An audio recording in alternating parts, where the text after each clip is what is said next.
ఈ movie review చెప్పే ముందు ఒక డిస్క్లైమర్ గైస్. నాకు ఎలాంటి రిలీజియస్ డిఫరెన్సెస్ లేవు. అన్ని రిలీజియన్స్ అంటే నాకు ఇష్టమే. ఈ రివ్యూని జస్ట్ యాస్ ఎ మూవీ రివ్యూగా చేస్తున్నాను. ఇది అర్థం చేసుకుంటారు అనుకుంటున్నాను. హాయ్ గైస్, ఎలా ఉన్నారు? Welcome back. జస్ట్ ఇందాకే 'మేరీ' అని ఒక రిలీజియస్ డ్రామా మూవీ చూశాను. నెట్‌ఫ్లిక్స్‌లో తెలుగులో కూడా స్ట్రీమ్ అవుతుంది. రన్ టైమ్ 1 అవర్ 50 మినిట్స్ ఉంటది. ఒక విషయం ముందే క్లియర్ చేస్తాను. ఈ మూవీ అందరి కోసం అయితే అస్సలు కాదు గైస్.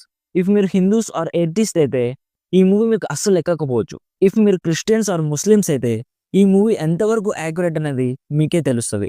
సో ఇప్పుడు ఈ మూవీ ఎలా ఉంది, నాకెలా అనిపించింది అనేది మాట్లాడుకుందాం.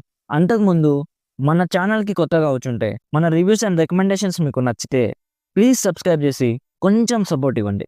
సింపుల్‌గా ఈ మూవీ స్టోరీ ఒక లైఫ్ జర్నీ లాంటిది guys. Mary alias Hazrat Maryam తను జీసస్ క్రైస్ట్ వాళ్ళ మదర్. ఈ మూవీ స్టోరీని తన పాయింట్ ఆఫ్ వ్యూలో చెప్పారు అండ్ బైబిల్ పర్స్పెక్టివ్‌లో చూపించారు. యాక్చువల్లీ ఈ స్టోరీ ఆర్ ఇలాంటి మూవీస్ నాకు చాలా కొత్త. ఇలాంటి రిలీజియస్ మూవీస్ నేను చాలా తక్కువ చూసాను.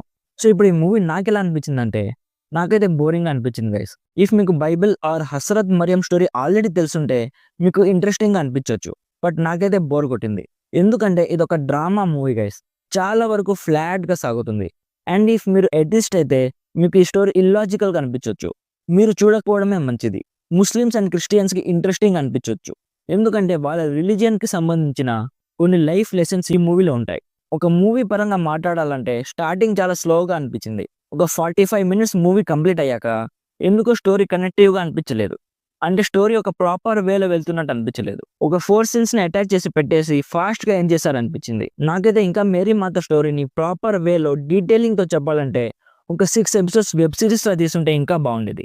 యాక్టర్ పర్ఫార్మెన్స్ అన్నీ చాలా బాగున్నాయి. ఎస్పెషల్లీ మేరీగా చేసిన నోవా చాలా బాగా చేసింది.